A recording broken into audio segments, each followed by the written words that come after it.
ভোগৰ উৎসৱ ভোগালী বিহু। গ্ৰাম্য চহা জীৱনৰ এক লোক সংস্কৃতি এই ভোগালী বিহু। গ্ৰাম্য সমাজৰ সোৱাদ লাভৰ পৰা বঞ্চিত গুৱাহাটী মহানগৰবাসীক গ্ৰাম্য সংস্কৃতিৰ সোৱাদ দিবলৈ সম্পূৰ্ণ গ্ৰাম্য পটভূমিত পাথৰ কৌৰিত মহা আয়োজন এই দৃষ্টিনন্দন ভোগালী মেলা। সঁচাকৈয়ে আটক ধুনীয়া চমকপ্ৰদ দৃশ্যসজ্জা। উদ্ভাসিত হৈছে গ্ৰাম্য সমাজ। 11 জানুৱাৰীলৈকে চলিবলগীয়া এই ভোগালী মেলাৰ দৃশ্য চাওকচোন এবাৰ।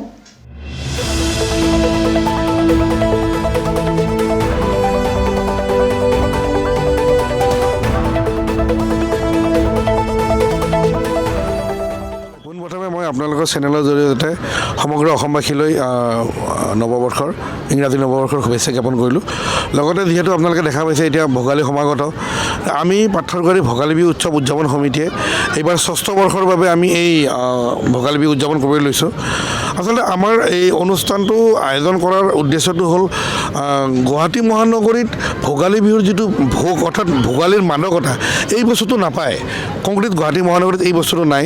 আমি এনেকুৱা এটা থিম লৈ আচলতে গাঁৱৰ গ্ৰাম্য জীৱনত ভোগালীৰ সময়ত এটা যি মাদকতাৰ সৃষ্টি হয়, ভোগৰ মাদকতাৰ সৃষ্টি হয়, যি এটা কংক্ৰিট মহানগৰীৰ বাহিৰৰ পৰা যিসকলে এই বস্তুখিনি নাপায়, আমি তেনেকুৱা এখন চহা জীৱনৰ প্ৰতিচ্ছবি দিবলৈ চেষ্টা কৰিছোঁ, যাতে এখন গাঁৱৰ ঘৰত অৰ্থাৎ ভোগালীৰ সময়ত কেনেকুৱা এটা উৎসৱমুখৰ পৰিস্থিতিৰ সৃষ্টি হয় বা কেনেকুৱা কৃষিজীৱী ব্যক্তিসকলে কৃষিজীৱী খেতিয়কসকলে ভোগালীৰ সময়ত তেওঁলোকৰ যি মাদকতা ৰাখে, ভোগালীৰ যি ৰং আনন্দ ৰাখে, ভোগালীৰ লগত সাদৃশ্য ৰাখি বিভিন্ন ধৰণৰ যিবিলাক খেল ধেমালি বা থলুৱা খাদ্যৰ এটা যি সম্ভাৰ তেওঁলোকে উপভোগ কৰে, এই বস্তুখিনিৰ কথা আমাৰ কংক্ৰিট গুৱাহাটী মহানগৰীত আজিৰ যুৱ প্ৰজন্মই নাজানে।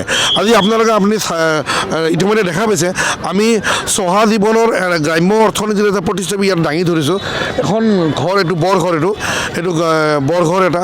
বৰঘৰটোৰ লগতে আমি ওচৰতে ঢেঁকীশাল ৰাখিছোঁ, ঢেঁকীশালটোৰ এইটো ফালে আপোনালোকে দেখা পাইছে আমি এটা গোহালি ঘৰ ৰাখিছোঁ। গোহালি ঘৰৰ লগতে কুঁৱা এটা আছে, তাৰ লগতে ভঁৰাল ঘৰটো আছে, আৰু তাৰ সন্মুখেদি আপুনি দেখা পাইছে এটা আমাৰ নামঘৰ এটা। গতিকে যিখিনি এখন গাঁৱৰ ঘৰৰ যিটো মানে প্ৰতিচ্ছবি, এখন গাঁৱৰ ঘৰত যিখিনি বস্তু থাকে, সেই প্ৰতিচ্ছবিটো আমি দাঙি ধৰিবলৈ চেষ্টা কৰিছোঁ যে গাঁৱৰ ঘৰ এখনৰ যিটো বাস্তৱ প্ৰতিচ্ছবি, এই প্ৰতিচ্ছবিটোৱে ভোগালীৰ সময়ত যি এটা আমাক এটা মেছেজ দিবলৈ চেষ্টা কৰে, এই প্ৰতিচ্ছবিটোৰ দ্বাৰা আমি নৱপ্ৰজন্মক দেখুৱাব বিচাৰিছোঁ যে এনেকুৱা এটা অৰ্থনীতিৰ দ্বাৰাই গ্ৰাম্য জীৱনৰ এটা চৰাচৰ দৈনন্দিন এটা জীৱন চলি আছে, আৰু এই যে ভোগালীৰ যিটো আছে প্ৰকৃত মাদকতা, যিটো ভোগটো, এই বস্তুটো আচলতে আমি গ্ৰাম্য জীৱনৰ পৰাহে আমি পাওঁ, আৰু সেই বাস্তৱ প্ৰতিচ্ছবিটো আমি ইয়াৰ দ্বাৰাই দেখুৱাবলৈ চেষ্টা কৰিছোঁ। আৰু আমি আচলতে উৎসৱটো যোৱাকালিৰ পৰা আৰম্ভ কৰিছোঁ, 7 জানুৱাৰীৰ পৰা, আৰু আমাৰ 12 জানুৱাৰীলৈ অনুষ্ঠানটো হ'ব। যদিও 12 জানুৱাৰী আচলতে 13 তাৰিখৰ দিনা উৰুকা হ'ল, গতিকে উৰুকাৰ দিনাখন আমি ইয়াত কোনো অনুষ্ঠান নাৰাখোঁ।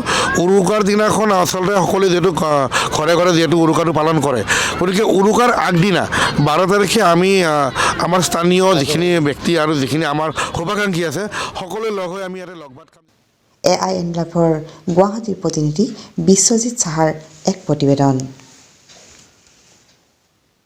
যিকোনো খবৰ আৰু বিজ্ঞাপনৰ বাবে যোগাযোগ কৰক 7896121996, লগতে 7002537271 আৰু 9854011916।